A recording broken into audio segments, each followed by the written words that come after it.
Hello everyone. Hi guys, I am here again. This is Rupal Khandelwal. As you all know, member of DASF Donate a Smile Foundation. और हमारे foundation के बारे में भी आप सभी जानते ही हैं कि ये कैसे वर्क कर रहा है और क्या कितना इसने अभी तक अपनी वेबिनार सीरीज कंडक्ट कराई है, जो कि डांसिंग, डांसर, क्रिकेटर, म्यूजिशियन सब हमारे बीच में आए हैं। सेट डिजाइनर एंड ऑल सब हमारे बीच में रहे हैं। आज हमारे साथ हैं आर्या चौधरी मैम, जो कि एक स्टाइलिंग है, फैशन डिजाइनर है, स्टाइलिंग प्रोफेशन है उनका। तो आज हम इनसे बात करेंगे।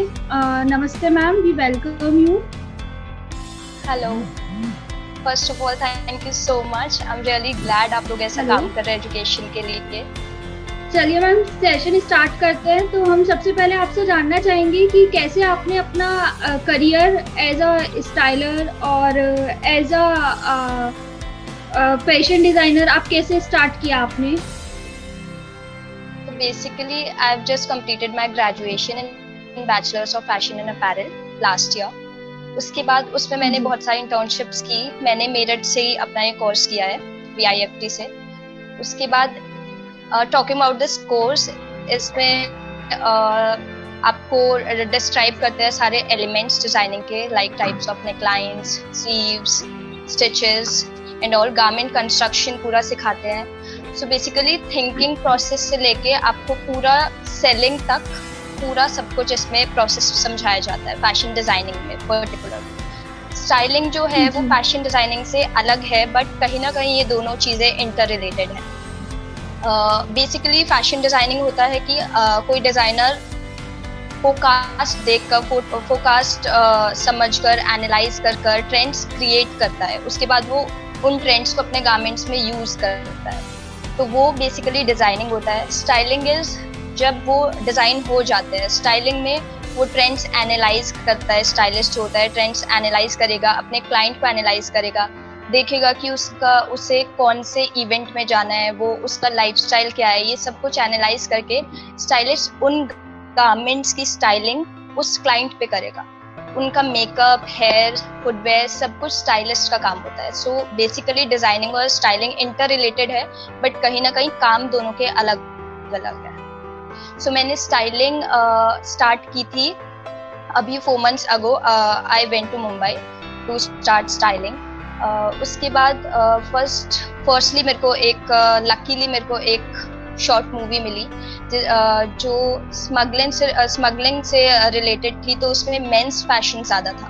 तो जो मेरी मेंटोर थी प्रज्ञा मैम, उन्होंने मुझे काफ़ी हेल्प की उसमें मेंस की। तो जब आप स्टाइलिंग करते हैं आपको कैरेक्टर समझना बहुत इम्पोर्टेंट होता है। तो उसमें पूरा स्क्रिप्ट हमें 4 to 5 टाइम्स पूरा अच्छे से रीड करना पड़ता है। वो 1980s का फैशन उसमें दिखाया जाना था। तो 1980s का पूरा फैशन हमने स्टडी किया था। पूरा अच्छे से सब कुछ एनालाइज करके उसके बाद स्टाइलिंग की जाती है। इतने सारे कैरेक्टर्स होते हैं, उन सबको स्टडी करना पड़ता है। तो ये सब किया था। एक मैंने as a head stylist kid shoot किया था। उसमें एक कैटलॉग शूट था एक किड्स की ब्रांड का। प्लस मैंने बॉलीवुड सिंगर आशीष कौर, उनकी स्टाइलिंग की है उनके 2 इवेंट्स के लिए। आकृति कक्कड़, वो भी एक सिंगर है बॉलीवुड की, उनके लिए भी मैंने स्टाइलिंग की है उनके एक इवेंट के लिए। तो एज अ स्टाइलिस्ट मैंने अभी इतना ही किया है। आई हैव बीन 2.5 months इन मुंबई। उसके बाद मैंने ये सब किया। एक और शो स्टार प्लस का मैं करने वाली थी, अप्रैल से स्टार्ट था रियलिटी शो। उसमें भी स्टाइलिंग का करना था as an assistant stylist, but due to corona unfortunately वो अभी हो नहीं पाया। तो I came back home. Hopefully वापस जाके दोबारा स्टार्ट हो जाएगा। जी मैम, बिल्कुल स्टार्ट हो ही जाना है मैम वो तो मैम हमको ये मतलब आपने अभी ये सब जो किया वो अभी 4 months अगो से ही किया आपने, जब आप मुंबई गए? और ये सब आपने अभी 4 months पहले से ही स्टार्ट किया सर? स्टाइलिंग मैंने अभी 4 months पहले से ही स्टार्ट किया है। बाकी मेरे को 3rd ईयर में कॉलेज में थोड़ा रियलाइजेशन हुआ कि शायद डिजाइनिंग से ज़्यादा मेरे को स्टाइलिंग पसंद है। स्टाइलिंग के तरफ मैं ज़्यादा इंक्लाइंड थी, तो मैंने स्टाइलिंग इसलिए चूज़ किया। डिज़ाइनिंग में मैंने काफ़ी इंटर्नशिप्स की है। पेरो में मैंने इंटर्नशिप की है, पेरो बाय अनीत अरोड़ा। वो उनका मैंने 2018 का समर कलेक्शन में हेल्प की थी उनके लिए। उसमें सब कुछ हैंडमेड होता है, तो उसमें सब कुछ वैसे करना पड़ा था। तो डिजाइनिंग की भी इंटर्नशिप की है, तो पर मेरे को बाद में जाके रियलाइज हुआ कि स्टाइलिंग मेरे को ज्यादा सूट कर रहा है, तो मैं स्टाइलिंग में मूव कर लिया मैंने।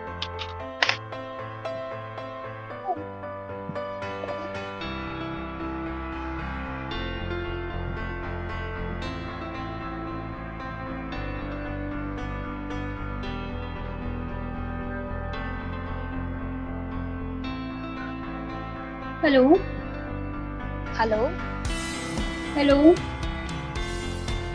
हेलो हेलो हेलो, आवाज आ मैम, रही है? My next question to you is कि आपने ये जो मॉडलिंग शूट जो मैनेज किया, तो आप कैसे मैनेज करते हैं ये सब कि आप आपका साइड प्रोफेशन मॉडलिंग, यस। तो आपका साइड मॉडलिंग प्रोफेशन भी है।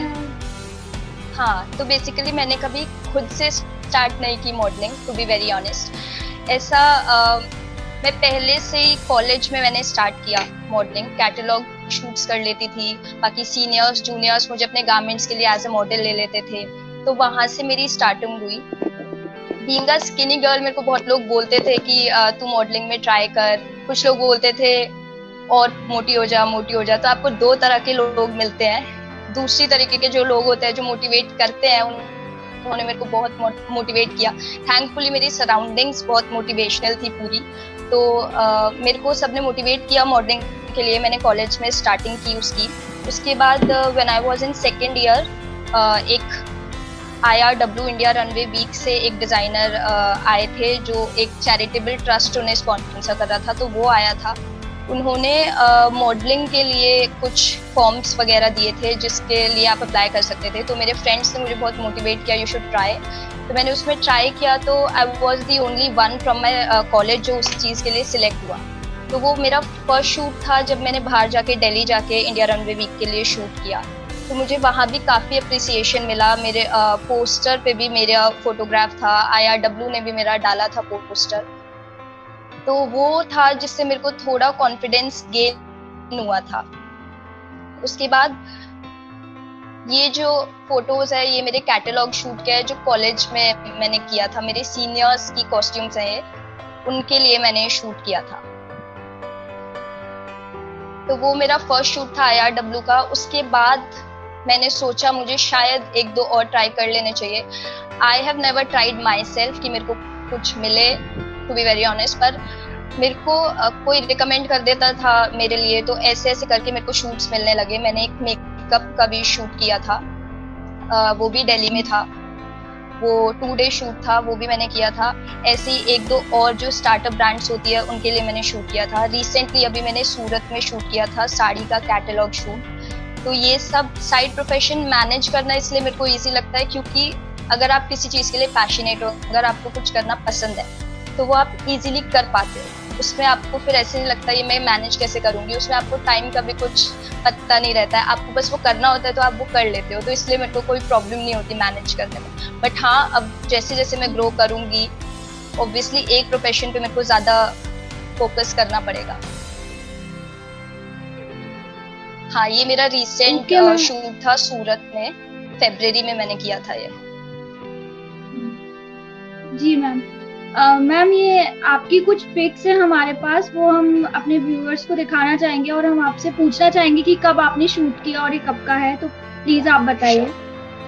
Okay.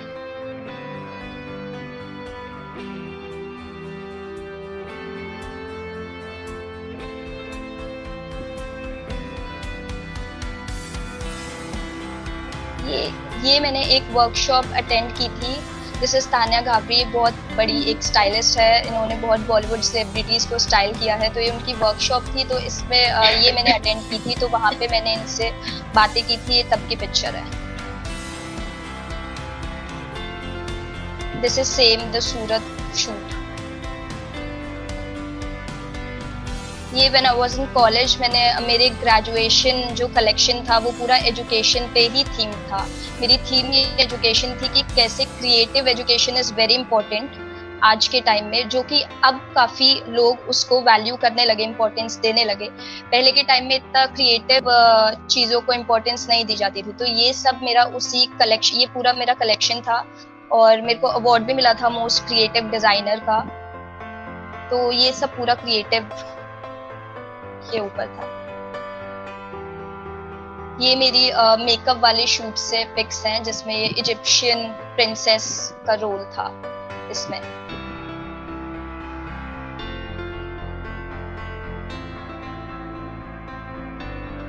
Ma'am, I want to know your opinion regarding passion, कि आप इतने पैशनेट कैसे हुए फैशन डिजाइनर? आपने पहले से माइंड मेकअप कर रखा था कि मुझे यही करना है, या आपका कैसे आपने इतना पैशन डेवलप किया इस फील्ड की तरफ? माइंड मेकअप मेरा पहले से बस ये था कि मैं बहुत आर्टिस्टिक चीज़ों के लिए मैं पहले मतलब उनको ज़्यादा वैल्यू करती थी, जो आर्टिस्टिक चीज़ों से रिलेटेड होती थी चीज़ें। शुरू से मेरे को स्कूल में भी, कॉलेज में भी मेरे को एज अ डांसर नोन थी, मैं वेल नोन थी कि ये बहुत अच्छा डांस करती है। तो शुरू से ही करिकुलर एक्टिविटीज़ में मेरा ज़्यादा फोकस था, ज़्यादा मैं इंटरेस्टेड थी। स्टडीज़ में मैं अच्छी थी। I have topped economics in my 12th। I have topped the school, but उसके बाद सबके रिलेटिव्स वगैरह सब सोचते थे, फैमिली भी सोचती थी कि मे बी मैं किसी स्टूडियस चीज़ में आगे बढ़ूंगी, बट मेरा पहले से ही था, मेरे को आर्टिस्टिक चीज़ें ज़्यादा इन्फ्लुएंस करती थी। तो फैशन डिज़ाइनिंग मेरे को इसी वजह से ज़्यादा सूटेबल लगा अपने लिए, कि शायद ये वाला फील्ड मेरे को ज़्यादा सूट करेगा, क्योंकि इसमें चैलेंजेस होते हैं, रिस्क होते हैं। मैं खुद को ऐसे सोचती हूँ कि मैं 9 to 5 वाली जॉब नहीं कर सकती एक जगह बैठे हुए। बहुत लोग कर सकते हैं, बहुत अच्छी बात है, बट मेरे को ऐसा लगता है मैं नहीं कर सकती हूँ। इसलिए मेरे को थोड़ा एक्सप्लोर वाली चीज़ें जो होती है, जो डे बाय डे आपको ग्रो करे किसी ना किसी चीज़ में, मेरे को ऐसी चीज़ें ज़्यादा पसंद थी, इसलिए मैंने फैशन डिज़ाइनिंग चूज़ किया। और मैं पैशनेट इसलिए थी, मैं सबका अपना अपना पैशन होता है, किसी किसी का पैशन और प्रोफेशन अलग होता है, किसी किसी का पैशन और प्रोफेशन एक होता है। तो मैं उन लोगों को बहुत लकी समझती हूँ जिनका पैशन और प्रोफेशन सेम होता है, क्योंकि अगर आपका पैशन और प्रोफेशन सेम होगा तो आपको जितना भी स्ट्रेस होगा वो आपका हाफ हो जाएगा। और अगर आपका प्रोफेशन अलग है और आपको पसंद ही नहीं है आप जो करते हो, तो आपका जितना स्ट्रेस उस जॉब में होता है, आपका डेफिनेटली वो डबल हो जाता है, क्योंकि आपको वो करना पसंद नहीं है, तो आपको वो ज़्यादा स्ट्रेसफुल लगता है। तो मैं बहुत लकी, पर पैशन और प्रोफेशन बहुत सोच समझ के अलग अलग रखना चाहिए, या एक साथ करना चाहिए, क्योंकि कभी कभी क्या होता है, पैशन और हॉबीज को सब इंटर रिलेट कर लेते हैं। हॉबीज होता है जो कभी कभी चेंज हो जाती है, पैशन होता है जो आप बहुत ज्यादा पैशनेट होते हो, आप उसमें अपना 100% दे देते हो, आपको टाइम का कोई कुछ नहीं रहता है, कितना टाइम लगेगा क्या। तो इसलिए अगर आपका पैशन और प्रोफेशन एक हो जाए तो बहुत अच्छी बात है। इसलिए जिस चीज के लिए मैं पैशनेट थी मैं वही चूज कर रही हूँ, क्योंकि मेरे अकॉर्डिंगली अगर आप अपना पैशन अपना प्रोफेशन बनाते हैं तो आप लाइफ में ज्यादा हैप्पी रह सकते हैं। That's why. Ma'am, how your family supports you? Like मतलब कुछ फैमिलीज ऐसी होती है कि गर्ल्स के लिए वो मना कर देती है कि नहीं, how much it is safe for girls? What is your opinion regarding this? मेरी फैमिली हमेशा सपोर्टिव रही है, मेरे रिलेटिव्स, फ्रेंड्स, सब लोग सपोर्टिव रहे हैं। कुछ आपकी वैल्यूज होती हैं, कुछ आपकी खुद की पर्सनालिटी होती है कि आप कैसे लोग अट्रैक्ट करते हो, कैसी चीज़ों में आप इन्वॉल्व हो रहे हो, कैसे इवेंट्स में आप जा रहे हो, कैसे इवेंट्स के लिए आप अप्लाई कर रहे हो। तो ये सारी जो चीज़ें होती है वो आपके ऊपर डिपेंड होती है। आई थिंक कोई प्रोफेशन गंदा नहीं होता, लोग उसे गंदा बनाते हैं। तो अगर आप अच्छे लोग उस प्रोफेशन में अच्छे लोगों की तरफ अगर आप जाओगे तो मे बी आपको ऐसी कोई प्रॉब्लम्स फेस करनी नहीं पड़ेंगी। प्लस आपको अपना ओपिनियन रखना आना चाहिए। अगर आप किसी चीज़ में कंफर्टेबल नहीं है, अगर आपको कुछ चीज़ नहीं अच्छी लग रही है, यू शुड हैव टू से इट। आपको एकदम डायरेक्टली बोल देना चाहिए कि ये मेरे को पसंद नहीं है, ये मेरे को पसंद नहीं है, इसमें मैं कंफर्टेबल नहीं। कुछ लोग होते हैं नहीं बोल पाते हैं, कुछ लोग होते हैं वो ओके होते हैं कि कोई बात नहीं, ऐसे होता है। और ऐसे होता है कि वजह से ये इंडस्ट्री इसलिए गंदी होती चली जाती है। तो अच्छा होगा अगर आप खुद की वैल्यूज अपने से ना जाने दें। ये मेरा मोस्ट क्रिएटिव डिजाइनर का जब मुझे अवार्ड मिला था तब की पिक है।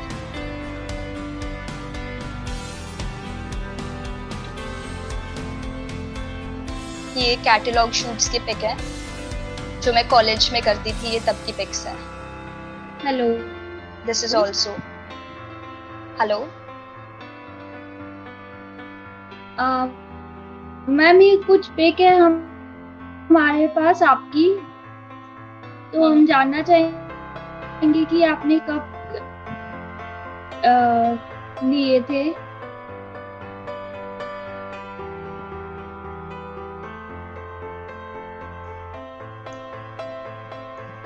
अब नीट sorry, hello hello ma'am, you are not audible to me. Hello, you are audible to me.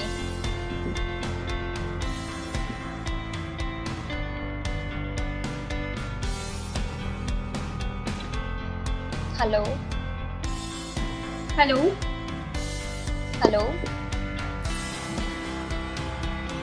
Ma'am, I am audible to you. Yeah you are Audible.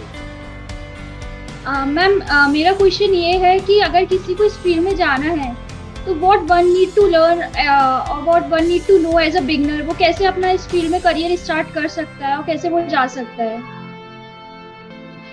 मेरे अकॉर्डिंगली इस फील्ड में उसी को जाना चाहिए जो बहुत पैशनेट हो इस फील्ड के लिए, क्योंकि अगर आप दूर से देखते हैं तो ये ऐसे लगता है कि बहुत अच्छा फील्ड है, मुंबई जाने को मिलेगा, सेलिब्रिटीज मिलेंगे, बट वैसे ये बहुत जो पैशनेट नहीं है उनके लिए ये नो डाउट बहुत ज्यादा हेक्टिक है। जो लोग पैशनेट है वो इसको आराम से कोप अप कर लेते हैं इसके साथ, क्योंकि आपका कोई पर्टिकुलर स्केड्यूल नहीं होता। शूट के अकॉर्डिंगली आपका स्केड्यूल होता है, कभी नाइट शूट होता है, कभी मॉर्निंग शूट होता है, तो उसके अकॉर्डिंगली आपको अपनी लाइफ पूरी चेंज करनी पड़ती है। और बहुत सारे चेंजेस आते हैं लाइफ में, उसके अकॉर्डिंगली आपको स्टाइलिंग जैसे करनी है, आपके जो पर्टिकुलर क्लाइंट्स हैं उनके बारे में बहुत ज़्यादा स्टडी करनी पड़ती है, उनका लाइफस्टाइल पूरा एनालाइज करना पड़ता है, वो किस तरह रहते हैं, कैसे रहते हैं। प्लस आपको क्लाइंट्स मिलना बहुत इंपॉर्टेंट है। क्लाइंट्स आपको तब मिलेंगे, एज अ बिगनर मैं एडवाइस करूंगी कि पहले आपको इंटर्नशिप्स ज़्यादा करनी चाहिए। इंटर्नशिप आप एम हाई करो पर आप स्टार्ट लो से करो। आप स्टार्ट लो से करोगे तो आपको सब कुछ बेसिक चीजें आपकी क्लियर हो जाएंगी, क्योंकि आप पढ़ लेते हो, आप नेट पे पढ़ सकते हो, आप डिप्लोमा लेके पढ़ सकते हो स्टाइलिंग के बारे में कैसे होता है, पर जब आप फील्ड पर जाते हो आपको तभी पता लगता है कि रियलिटी क्या है। तो आपको जब वो रियलिटी चेक मिलेगा, जब आपको बेसिक नॉलेज होगी, आप तभी उस हाई लेवल पे पहुंच पाओगे जो आपका एम है। तो आप एम हमेशा हाई करो, कभी भी एक जगह मत स्टक होने दो अपने आप को, पर आप कोशिश करो कि आपके बेसिक्स क्लियर हो। तो आप इंटर्नशिप जितना करोगे उतना आपके लिए अच्छा होगा। कीप इन माइंड कि जो आपका स्टाइल है, जो जिस तरह की आप स्टाइलिंग करना सोचते हो या आपको जो लगता है, उस तरह के स्टाइलिस्ट को आप सर्च करके उनके पास इंटर्नशिप की रिक्वेस्ट भेजो, उनके साथ इन्वॉल्व हो, तो आपके लिए ज़्यादा बेटर होगा। So internship in this field are really very important. और एक और चीज़, कभी भी किसी का स्टाइल कॉपी मत करो। जो बहुत सारे स्टाइलिस्ट होते हैं, क्योंकि बहुत ही कॉम्पिटिटिव है ये वाला फील्ड, तो बहुत सारे आपको स्टाइलिस्ट मिलेंगे, कभी भी उनके स्टाइल कॉपी मत करो। आप उनसे इंस्पिरेशन ले सकते हो नो डाउट, बट उनका कॉपी नहीं करना चाहिए, नहीं तो आपका कुछ अलग अगर इमेज नहीं बनेगी तो आपको क्लाइंट्स मिलना कम हो जाएंगे। That's it. Okay ma'am. Ma'am, मेरा नेक्स्ट क्वेश्चन आपसे ये है कि what message or suggestion you want to give to youngsters, those who want to get into this field? Any kind of message or suggestion you want to give to them? Not only in this field, मैं सबको ये suggestion देना चाहती हूँ कि अपना passion जरूर follow करें। अगर आप उसे अपना प्रोफेशन नहीं बना पा रहे, फिर भी आप उससे अपने पैशन को आपसे दूर मत जाने दो, क्योंकि वो आपका की टू हैप्पीनेस होता है। Like I love dancing a lot, और मैं वो रोज करती हूँ या वंस इन अ वीक में जरूर करती हूँ, क्योंकि उससे मुझे खुशी होती है, तो वो आपको नहीं जाने देना चाहिए। प्लस अगर आप किसी चीज में टैलेंटेड हो, मोस्टली टैलेंट्स आपका पैशन बन जाता है ऑटोमेटिकली इन मोस्ट केसेस। तो आप अगर टैलेंटेड हो, उस टैलेंट को वेस्ट मत जाने दो, उसके लिए कुछ करो। अगर आप और हर पैशन से रिलेटेड प्रोफेशंस होते ही हैं, और आजकल तो उन्हें इम्पोर्टेंस मिलने लगी है, पहले नहीं मिलती। तो इफ पॉसिबल अपना अगर आप पैशन में प्रोफेशन ढूंढ लेंगे सीरियस होकर, तो मे बी आपको ज्यादा हैप्पीनेस मिलेगी आपकी लाइफ में। तो पैशन और प्रोफेशन, और मैंने एक बात कहीं पढ़ी थी कि वर्क हार्ड बीट कर देता है टैलेंट को, अगर टैलेंट वर्क हार्ड नहीं करता। तो टैलेंट को ऐसा नहीं है कि मैं टैलेंटेड हूँ तो मैं खुद कर लूंगी, खुद मेरे पास अपॉर्चुनिटीज आएगी। वर्क हार्ड आपको तब भी करना पड़ेगा। तो वर्क हार्ड आप करोगे, टैलेंटेड हो या नहीं हो, आपको दोनों में वर्क हार्ड करना ही है। वर्क हार्ड से ही आपको सक्सेस मिलेगी। तो that's it. Ma'am, what challenges or difficulties you faced? Like everyone faces some kind of difficulties and challenges in their career. So, what you faced? Something you want to share with us? Styling में अभी मुझे 4 महीने ही हुए हैं। तो styling में जितना अब तक मेरा एक्सपीरियंस था वो मेरा रूटीन का ही था कि रूटीन में एकदम से चेंजेस आते हैं। कभी भी रात को एकदम शूट हो जाता है, कभी भी सुबह एकदम शूट हो जाता है। बाकी आपका स्टाइलिंग में ये होता है, आपको जो क्लाइंट्स होते हैं उनका मेजरमेंट्स लेने जाना होता है। कभी आपको स्टाइलिंग में ज़रूरी है आपके पास बहुत सारे डिज़ाइनिंग ब्रांड्स होने चाहिए जिनसे आप कांटेक्ट कर सकते हो जब आपको कपड़े चाहिए होते हैं उनके किसी क्लाइंट के लिए। तो उन सब के नंबर्स ढूंढना, उनसे बात करना, उनको कन्विंस करना, ये और अपने क्लाइंट के लिए कन्विंस करना। पुल आउट्स होता है। पुल आउट्स मतलब जैसे किसी ब्रांड से कपड़े खरीदते नहीं हैं हम क्लाइंट्स के लिए। क्लाइंट्स क्योंकि अगर फेमस है तो ब्रांड्स उनको खुद दे देती है कि वो मेंशन कर देंगे। तो वो पुल आउट अगर आपको करना है तो वो बहुत इंपॉर्टेंट होता है कि आप उन्हें कन्विंस करें अच्छे से। आपका क्लाइंट प्रोफाइल अच्छा होना चाहिए, जिस क्लाइंट के लिए आप वर्क कर रहे हैं वो अच्छा होना चाहिए।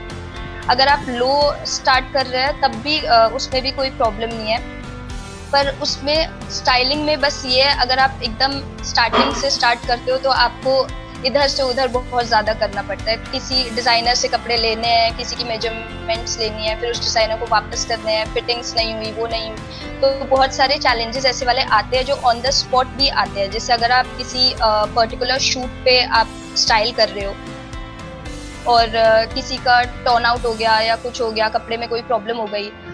फैशन डिजाइनिंग करके आप अगर स्टाइलिंग कर रहे हैं तो उसमें कोई प्रॉब्लम नहीं है। मेरे को लगता है वो आपके लिए बहुत बेनिफिशियल है क्योंकि आपको सब कुछ पता होता है। नेकलाइंस कैसे सही होंगी, स्लीव्स का अगर कुछ हो गया तो वो कैसे सही होगा। तो आप ऑन द स्पॉट वो सारी चीजें एज अ स्टाइलिस्ट भी कर सकते हो। और वो खाली स्टाइलिस्ट से स्टार्ट कर रहे हो तो आपको बस ये पता होगा ये सही नहीं है तो इसको टेलर से करवाना पड़ेगा, वो करवाना पड़ेगा। पर ऑन द स्पॉट जो आपको करना होता है वो वाली आपको सारी ट्रिक्स आनी चाहिए। उससे एज अ स्टाइलिस्ट भी आप काफी ग्रो करते हो, आपको काफी अप्रिसिएशन मिलता है। Okay, ma'am. Ma'am, my very last question to you is, what is your feedback regarding our foundation, Donate a Smile Foundation? What feedback you want to give, or what changes we can do? First of all, I'm very glad कि आप लोगों ने start किया education के लिए, specially guidance के लिए, क्योंकि बहुत लोग एजुकेशन के लिए स्टार्ट करते हैं पर गाइड कोई नहीं करता है ज़्यादा। आप लोग जो कर रहे हैं उसके लिए स्टूडेंट्स के लिए बहुत इजी हो जाएगा प्रोफेशन के डिफरेंसेस समझना, प्रोफेशन के चैलेंजेस समझना। तो मेरे अकॉर्डिंगली अभी तक आप लोग बहुत अच्छा कर रहे हैं। प्रमोशन ऑब्वियसली आप अच्छा कर रहे होंगे तभी आप दूसरे स्टेट में, मैं दूसरे स्टेट में हूँ, मेरे को मैं आप तक पहुँची हूँ, तो obviously you are promoting your foundation. But मेरे को लगता है बी मोर प्रोफेशनल। आप जितना और प्रोफेशनल होगे, जितना और सिस्टमैटिक चीजें करोगे उतना आपके लिए अच्छा होगा, उतने आप ग्रो करेंगे। मैंने कल ही आपकी वीडियो भी देखी, आप लोग सेमिनार्स भी करवाने वाले हैं, फिजिकल सेमिनार्स। तो वो भी मेरे को बहुत अच्छा लगा कि आप लोग सेमिनार्स करवाएंगे। आपको स्कूल्स में भी जाना चाहिए क्योंकि स्कूल में ही बच्चे होते हैं जो ये वाली चीजें समझ पाते हैं कि हम आगे, या सोचते हैं वो लोग कि हमें क्या करना चाहिए क्या नहीं। तो अगर आप वहाँ पे जाके भी ये सब सेमिनार्स करवाएंगे तो well and good. That's it. Thank you very much ma'am. और बाकी आपको कभी भी कोई अगर मेरी जरूरत पड़े, if I can do anything for you, मैं बहुत खुश होंगी और आप प्लीज मुझे कांटेक्ट करें। Thank you ma'am again, and thank you very much ma'am कि आप यहाँ पे आए और आपने अपना टाइम दिया। मैं पूरी डोनेट अ स्माइल फाउंडेशन की तरफ से आपको थैंक यू बोलना चाहूँगी। और मैं अपने व्यूअर्स को ये बताना चाहूँगी कि आज हमारे वेबिनार सीरीज 2.0 का लास्ट वेबिनार था। इसके बाद हमारा एक क्लोजिंग सेशन है, क्लोजिंग सेरेमनी रहेगी जो कि 14 जून को है। तो मैं सबसे रिक्वेस्ट करूंगी कि आप लोग वहाँ पे उसको ज्वाइन करें। उसमें एक सरप्राइज भी है आप लोगों के लिए। तो I would like to request कि आप लोग सब ज्वाइन करें और हमारे साथ वहाँ पे रहें। Thank you very much ma'am again. Thank you for joining us. Thank you.